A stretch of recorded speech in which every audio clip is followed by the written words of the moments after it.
Usa ka lalaki ang nalumos human mipugos pagtabok sa creek sa Lopez Haina, Misamis Occidental. Kusog nga ulan ug pagbaha na sinati isab sa managlaing probinsya sa Northern Mindanao ug Caraga Region nga epekto sa low pressure area. Ang detalye sa report ni PJ De La Peña.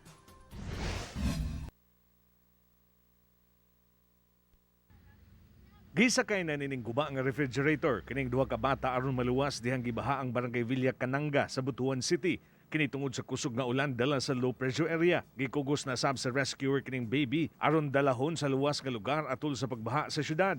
Tungod sa halapan nga pagbaha miabot sa 264 ka magbanay o 1,237 ka individual ang apektado sa unom ka barangay. Gilayon sab nga nagpadala og hinabang ang lokal nga kagamhanan pinaagi sa City Social Welfare and Development Office ngadto sa mga apektadong residente nga naa sa evacuation centers. Ni-evacuate sa Barangay Jim sa Samburon sa Linamon, Lanao del Norte ang pipila ka mga residente sa Purok 5 kagabi tungod sa kusog nga ulan ug pagbaha nga nasinati sa dapit. Giba sa bangkadalanan sa Aloran, Misamis Occidental kagabi sa Maular, Aloran napugos pag-agi ang mga sakinan kay nisakan ang tubig sa dalan. Susama sab ang sitwasyon sa Pelong Highway sa lungsod.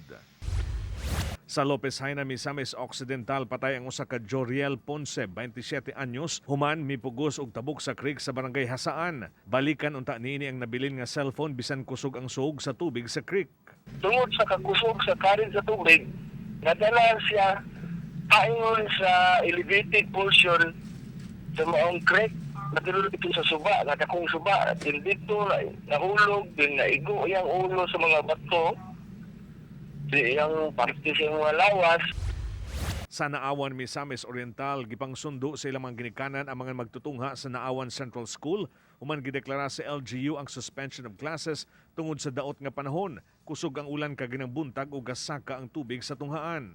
Sumala sa pag-asa ang low pressure area na himutang 575 kilometers east of Surigao City sa Surigao del Norte. Ang LPA ug ang shearline ang padayon nga magpaulan sa isla sa Mindanao. Tungod sa dagom nga adunay mga padayon ng mga pag-ulan na sinati karon halos tibok dapit sa Mindanao. Ako si PJ De La Peña para sa One Mindanao.